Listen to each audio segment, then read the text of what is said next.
Today we continue the study of the names of God. This is the third one on our list, and I think the timing is rather fortunate. This is Elyon, the Most High. And of course, we're in times of uncertainty.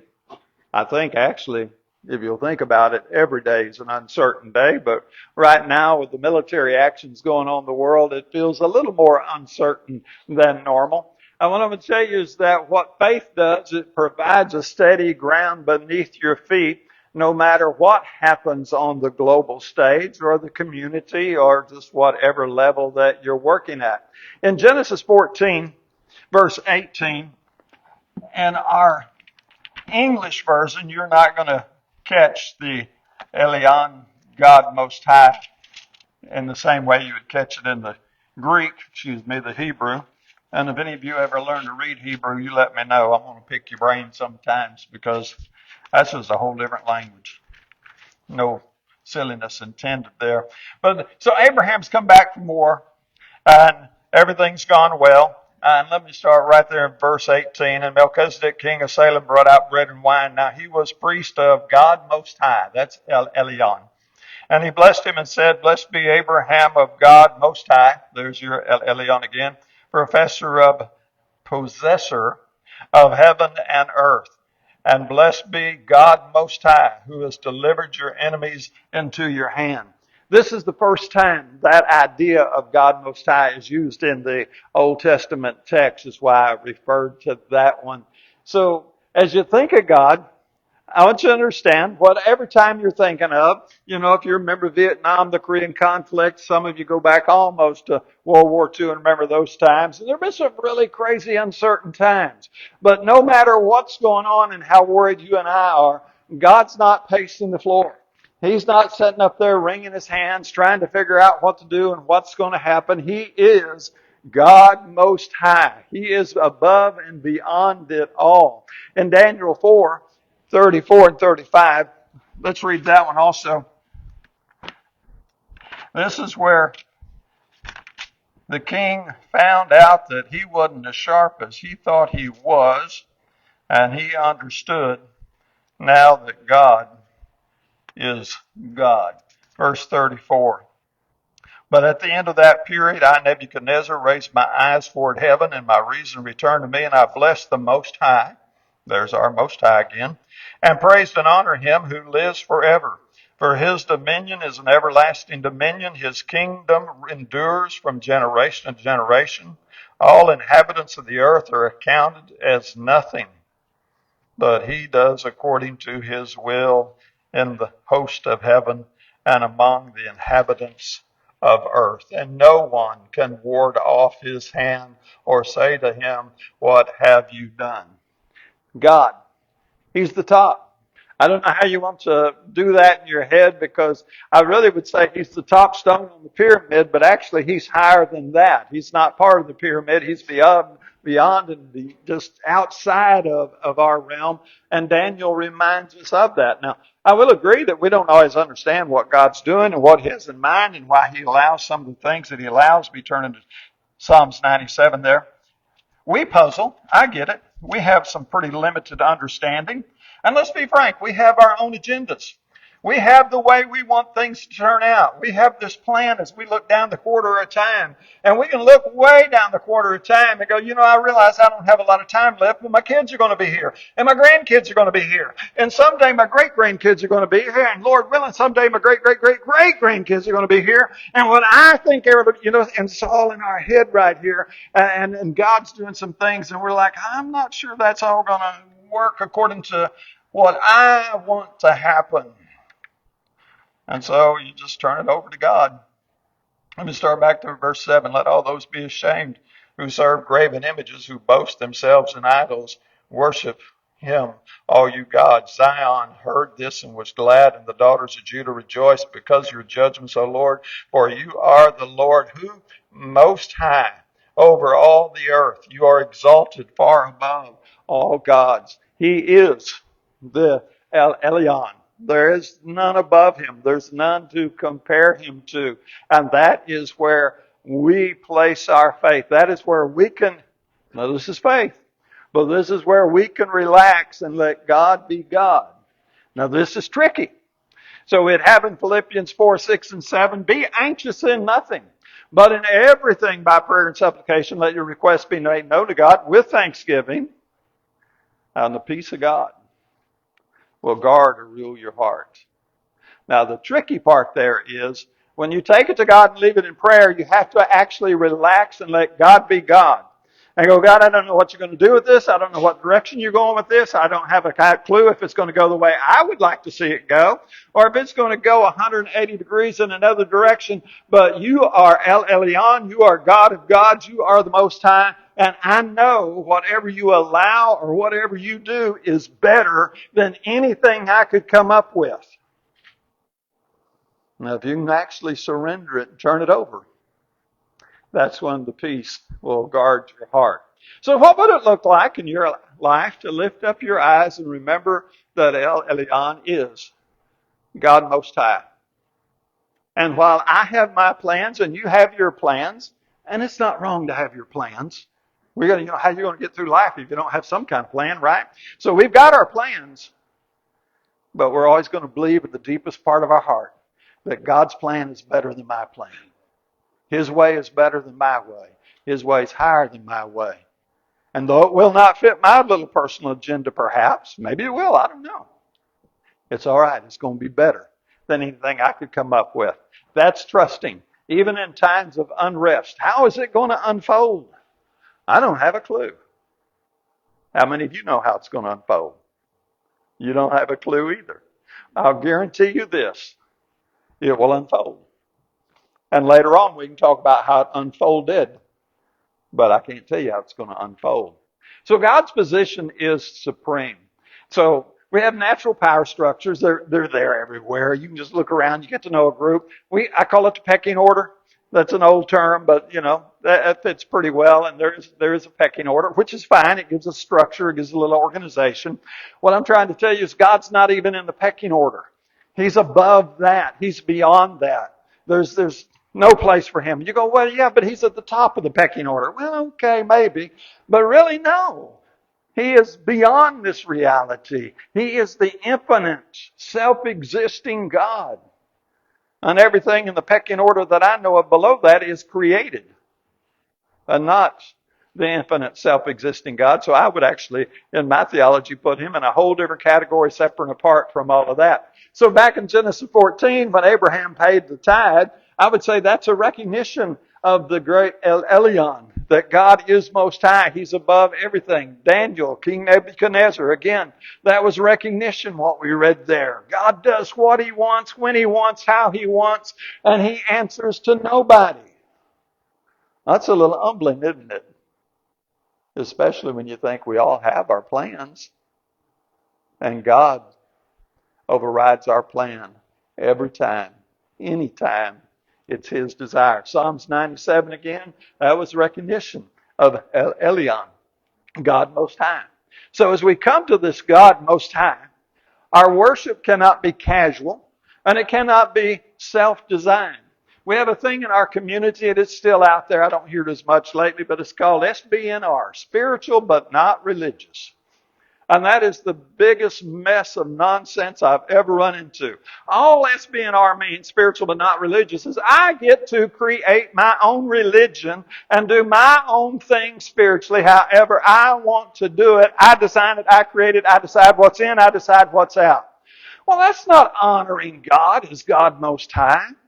If He is the ultimate God and there is none beside Him, then to honor Him means to surrender to what He has indicated to us.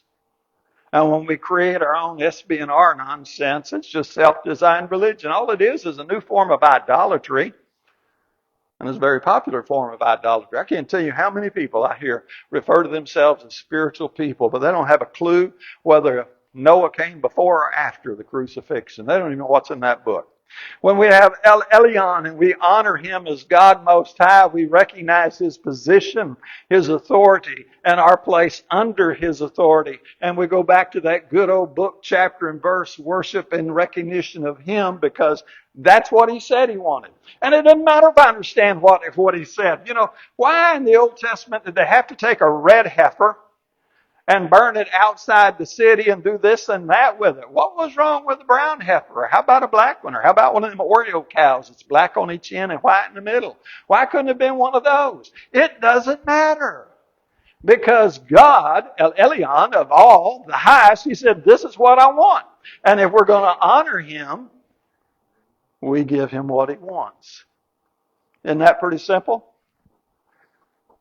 So if my wife says, I'd sure like to go out to Chewy's today, and I want to honor her, I'm going to take her to Larry's Pizza, right? Well, you know, preacher, that don't sound right. No, that don't sound right. But that's exactly what people are doing with God. God gives us his instruction in the book, and they go, no, I really don't like that one. I'm still going to honor you, but I'm going to do it my way. That doesn't work. Colossians 3:17, he says, I'm going to get this one mixed up with verse 23. Let's turn over there. Whatever you do in word or deed, do all in the name of the Lord. But you got to turn over there because maybe this will be a memory cue for you. Colossians 3:17.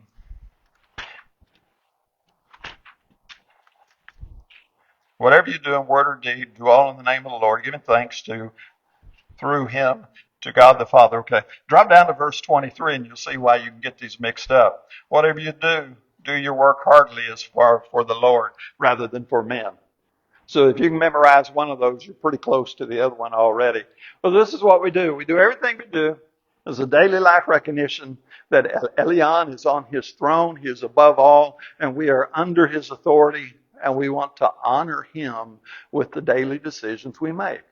And these don't have to be profound. It can be as simple as driving the speed limit or saying yes and thank you and being polite to people. You can go that direction. So God's not in competition. Don't make the mistake of imagining God up there somehow struggling or wrestling with things and trying to figure out what to do. I don't know how to describe him. Infinite, eternal, self-existent. He stands alone. Isaiah 40:25 would make that very statement.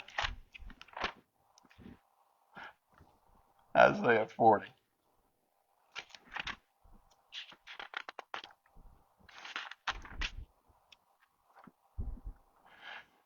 He says, to whom then will you liken me, that I should be his equal, says the Holy One. Who are you going to compare God to? He does. He stands alone. In Romans 13:1, that's where he tells us to obey the governing authorities because there is no authority except from God. And I know it gets confusing, right? Because we don't really have any Christian government set up. We have governments all over the place. But regardless of what all these governments are doing and how they're doing it, God's not going to be outmaneuvered. He's not. And I'm going to promise you this, even though you can't see it from this side of the tombstone. I think we sing the song, we'll understand it all by and by. And I don't know if we'll understand it all by and by, but we're going to understand better by and by. And if you get down to the other side and you're standing over there on the pearly gate, you're singing, I don't even know if you'll think about earth. But I think if you could pause, you'd go, man, if I'd got my way, I'd have messed it all up. This is a major chess game bigger than anything I know how to play. But it's all right. Because Elyon, the God Most High, he's playing. Now we're on his team. And that's where I want to be. He will not be outmaneuvered. So I don't have any need for anxiety or panic. Now again, this is tricky. If I truly am learning to flow with the agenda of God, and I'm willing, honestly, to surrender my personal wishes and likes to God's bigger plan that overrides my plan, then I have no need for anxiety or panic. Things may not go the way I want it to go. You know how I tell it. I want to be 102, Sharon to be 100. We'll be celebrating our 90-something wedding anniversary, and I'll grab her wrinkled hand and say, honey, this is fun. I'll do this one all over again if I could. Now that's the game I play out in my head. I would like to have that long, long, long time. I want to set the Guinness World Book of Records for world's longest marriage or something like that. Now, I might not. I don't know. But if I get so fixated on I got to have that, then anxiety and panic can start sneaking into my life. But if I'm like, Lord, you really know how long we need to be married, don't you? And I would like that big plate with big 50 on it, ugly, to hang in my office. But if I don't need it, I trust you more than I trust that plate. I'm willing to go your way. I would like my kids to live in America. No, it's more like the 1950s and the 60s, the what I remember. And when you could get out on your swing bicycle and ride all over the neighborhood all day, and Mom could just say, don't let the street lights catch you. And you just come home when it started getting dark, and everybody was 98% safe. I like that. I'd like for that to happen. Don't think it's going to happen. But if I just leave it up to God and say, Lord, I know you got this. Can my loved ones get to heaven from where they are? If the answer is yes, then everything's okay. Because this world is not our home. It's not my home. It's not your home. It's not my grandkids' home. We're all just passing through. Some of us just got an earlier start than our grandkids, right? So the wise align with God. We seek the kingdom of God. And we conform to His Word. And we conform by learning His Word. You know 2 Timothy 2:15. The old King James, study to show yourself approved. The other modern translations say, be diligent to show yourself approved to God. But they all end with rightly dividing the Word. That's how we get on board with Him. So it's a wise surrender. In Romans 6:16 and 17, you're going to make yourself slave of one side or the other. Either you're going to be a slave of righteousness or you're going to be a slave of evil. That's the only two choices you got. Pick your master. Well, now, if I think about that a little bit, I think I want the master that's the one of salvation. I want to be on his team. In fact, the matter is, let's say you pick the other master. Let's say that you pick the devil. You say, I picked the devil because I wasn't really sure God was going to give me everything I wanted. I wasn't sure I'd get the agenda and life would unfold the way I wanted. Okay, how much is the devil going to guarantee you get that? I'd like my great-great-grandkids to raise up, in Mayberry, if you would. All those good 1960s memories, 1950 memories. So I'm going to go serve the devil. He'll give us that, won't he? That's absurd to even say it. So I'm going to present myself a living sacrifice, Romans 12:1-2. I'm going to be transformed by the renewing of my mind. And I ask again, what would your life look like if you acknowledged Elyon in all your ways? God, you're superior in everything. You see things I can't even see. How would that change things? I think it gets you back to the peace and the rest that you can take in God. So He's greater than all of our struggles. You got your negative imagination that gets to running wild, and it gets to running wild, doesn't it? Now, one of the things you got to do, this is a little aside, when that negative imagination gets to running wild, you need to pause it, and you need to pull it out into the light. I'm very serious. And if you have to write it on a piece of paper, write it on a piece of paper. As long as that fear stays over in the dark shadows and you really hadn't identified it, it's a big old monster. Now, you got a problem, but if you can get it out here in front of you, you find out you don't have a dinosaur, you got a mouse or a rat. Now, you still got a problem. But I'd sure rather deal with a mouse or a rat than I would Tyrannosaurus Rex or somebody like that. And so when you're getting into one of those negative, it's not going to, what's going to happen? Write it down. What's going to happen? And the worst thing that's going to happen, if you're Christian, is you're going to die and go to heaven and live in glory. Oh. But what if my wife leaves me before I leave? Because I know the young people aren't going to get this, but us old people argue about who gets to go first. We argue about staying because I don't want to leave the other one behind, but we argue about going first because I don't want to be the one left behind. And it's a paradox, and there's no way to get around it. But the fact of the matter is, we're both going. Doesn't matter when. Can I trust God knew what He was doing in that? And if I'm the one left behind, I'm just going to have to learn how to live life in a new way. I'm going to have to learn to be happy in a new way. No, I don't like that idea. But I can't let that run wild. So if I'm sitting around and I'm panicking about, oh no, I'm going to be a widower and what am I going to do because I'm not going to have a wife with me and blah, blah, blah. Write it down. What are you really worried about? Some of you are going to be embarrassed about, I don't know how to run the washing machine. You'll figure it out. I don't know how to cook. You buy a TV dinner. You'll figure it out. And as you start putting it there, I don't want to make light of the grief when somebody's lost a loved one, but the fact is you're going to survive. And you're going to learn some new things and you're going to move on with life. And a lot of it's just going to be, how much did you trust Elyon as the God Most High who knew the perfect timing for everything in your life? Or are you going to sit and argue and fuss and be bitter toward him? Don't let that imagination run wild. Christ is the head of the church, Ephesians 1:20-21. He is above all. He is there. We trust him.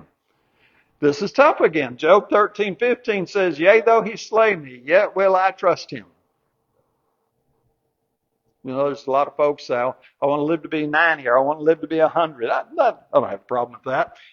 Life is fun. There's a lot of good stuff going on. Now, in the biohacking movement, there's a lot of people saying they want to live to be 120, 150.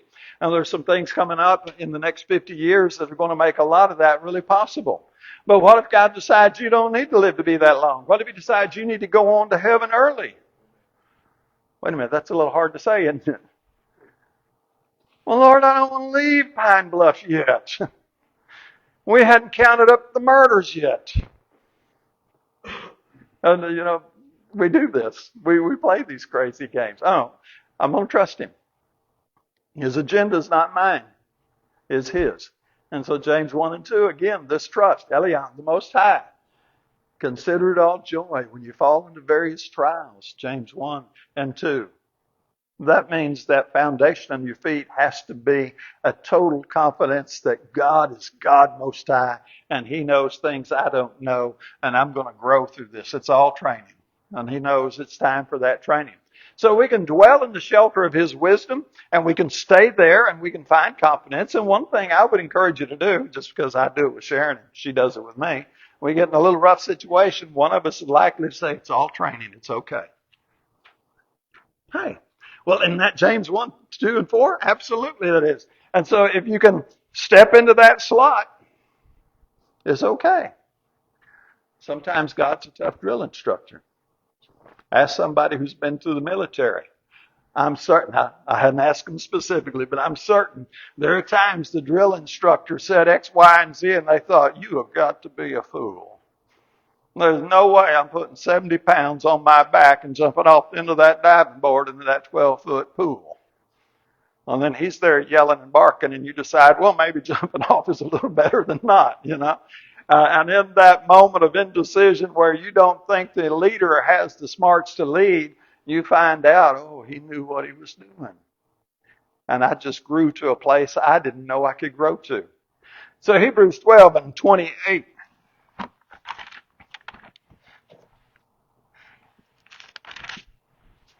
Verse 29 is a little bit scary, but we'll do verse 28.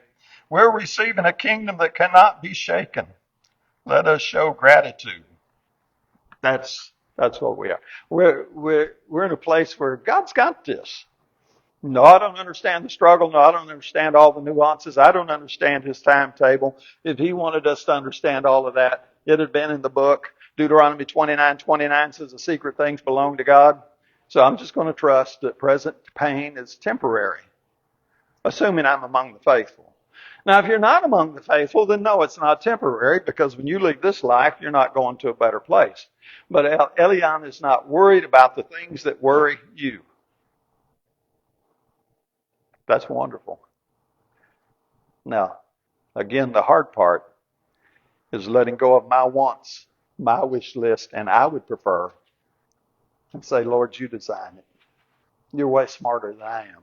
So what would happen if we learned to magnify God more than the moment we're facing? What would it be like? The doctor says, I don't know, this report's looking kind of bad. You got a spot on this x-ray here.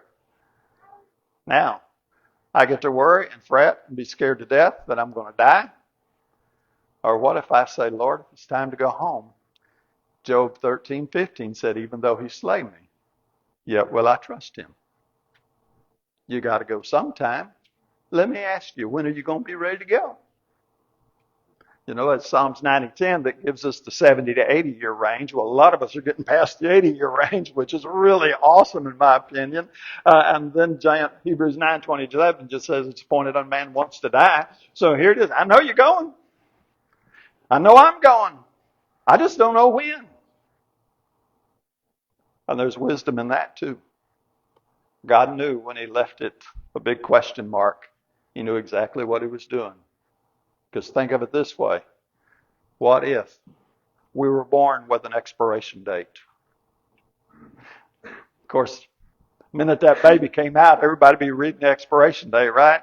Uh-oh. What if it was just 4 years away from birth? Now what are you going to do? Oh, but what if your expiration date is still 15 years away? And you know you can't die because you hadn't reached the date. How faithful are you going to be or how stupid you're going to be? You know what a lot of people are going to do? Well, my expiration date's not till 2035, August 2nd. So I think about 2035, August the 1st, assuming that's a Sunday, I'll go to church. I'll get everything right with the Lord right before I go. What would happen if you learned to magnify God more than the moment you're facing? And really trust He's Elyon. It would shrink your fears. So fear can be persuasive and it's reasonable sometimes if it's all left in the dark. But if you drag it out, it's different. So a lot of chaos is going to threaten, and it does. But when it does and it's disrupting your inner equilibrium, then you know it's not God on the throne. I know that. I know that because if El Elyon is on the throne of my heart, and I know that whatever he says or does is going to be better than anything I could ever plan, then why am I worried about it? Isaiah 26:3. Isaiah 26:3.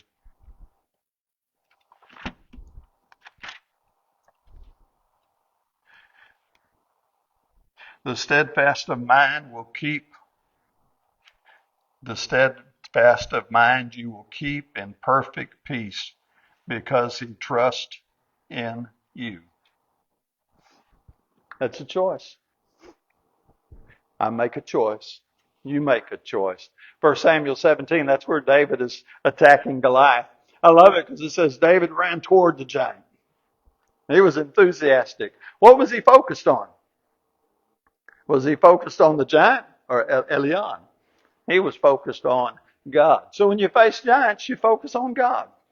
That's what just keeps you focused. So what would it be like to let the greatness of God be the loudest voice in the room?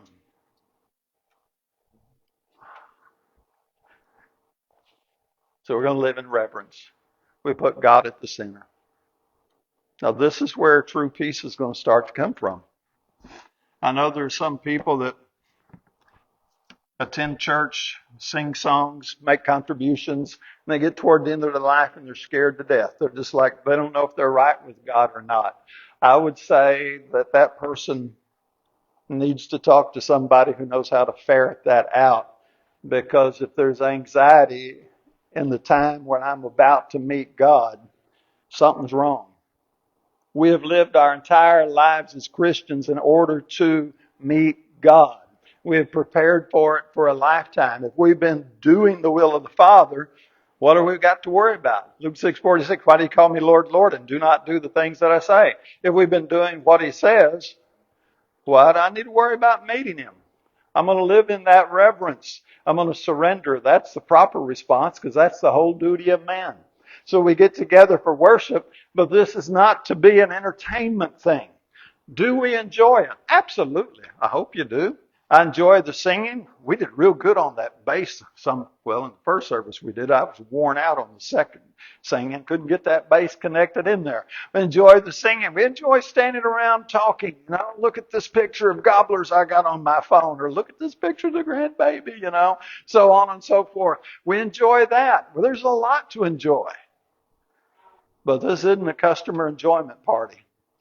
This is training. This is where we come before Elyon, God Most High, and we reverence Him, we worship Him, and then we get some instruction on how to draw closer to Him. And we acknowledge and respect His covenant authority. Now, I'd like to go into that a little deeper, and I will in a future lesson, but let me just give you the quick synopsis first. Old Testament was in a covenant with God. We've been reading that in our daily Bible reading. There's a lot of weird stuff in there. I say respectfully, and you're like, wow, I don't get it. You don't have to get it. That was God's covenant with Israel, the Old Testament. They had to get it. They entered that covenant. And if He said do it this way or that way, or however He said to do it, that was their responsibility. Now we're in the New Testament covenant. We entered into a covenant too. And we don't redesign the covenant we're in any more than they did. We respect that covenant. He said, baptism doth also now save thee. We respect baptism. Because why? It's in the covenant. He said, honor your wife as Christ loved the church. Then that's what we do. I don't need psychology to tell me about it. That's in the covenant. He said, let no corrupt communication proceed from your mouth. That's all I need. It's in the covenant. Who decided to enter that covenant? Who drugged you to the baptistry and forced you to be baptized? Well, everybody I've ever baptized, as far as I could tell, did it of their own free will. And they entered into that covenant with Elyon, God Most High. And we acknowledge and respect Him by observing the covenant we stepped into. I would quote 2 Timothy 2:15 again, but there's no need to right now. So James 4:10, we humble ourselves before God. That's the only way to do it. It's the only way there is. There's no way to get beside Him or above Him. He is God Most High. So we have to be honest about our role and where we are. And the fact of the matter is, neither you nor I, or all of us collectively, are nearly as important as we'd like to think we are, or as valuable. And it's not going to be too many years from now. Most of the people in this auditorium will be gone. And Pine Bluff's going to go on, and America's going to go on, and the Democrats and Republicans are going to keep biting each other's head off, and there's going to be all the political nonsense. It's just going to keep going on, and life's just going to keep doing what life has always done for 6,000 years of civilization. The times we're living through are no different, probably different in scope, but no different in principle than when Rome decided to kill Jews indiscriminately, or other governments decided to wipe out other races indiscriminately. We're not that. We're a grain of sand.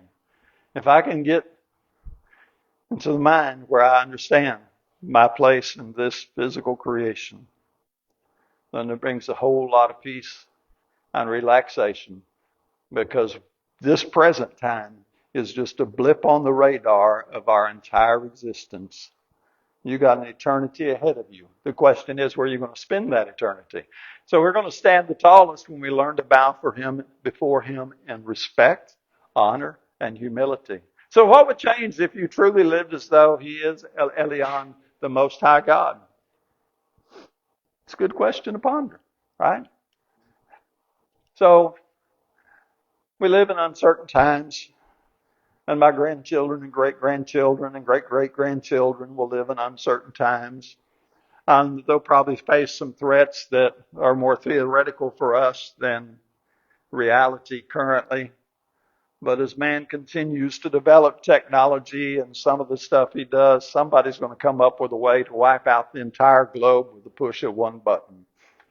And my great-great-grandkids may have to live in that world. But nobody outranks God.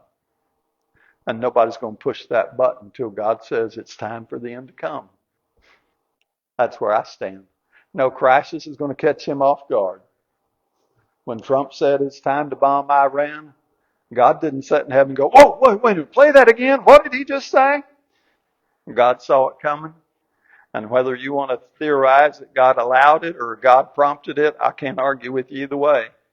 But I know God sits above it all. And I know what's going on. So He invites us to draw nearer to Him. And since this world is not my home and this world is pretty crazy sometimes, I'd say you need to be getting close to God. all you can. And if you have that complete faith in Him as God Most High, then He's going to be your relief and peace. May not go the way I want it, but wait a minute. After I'm dead, will I be in heaven? Okay, that's the way I want it to go. That's the big plan. I got a lot of little bitty plans too. But if I miss heaven, I just missed it all. I don't want to do that. So I don't have to pretend to be the Most High. I don't have to control everything. I don't have to, some of us guys, we're like, if I fret enough, if I worry enough, that'll keep it from happening. Now I know that's true because 90% of the things that you worry about, research has proved never happen. So that proves worry eliminates 90% of your problems, right?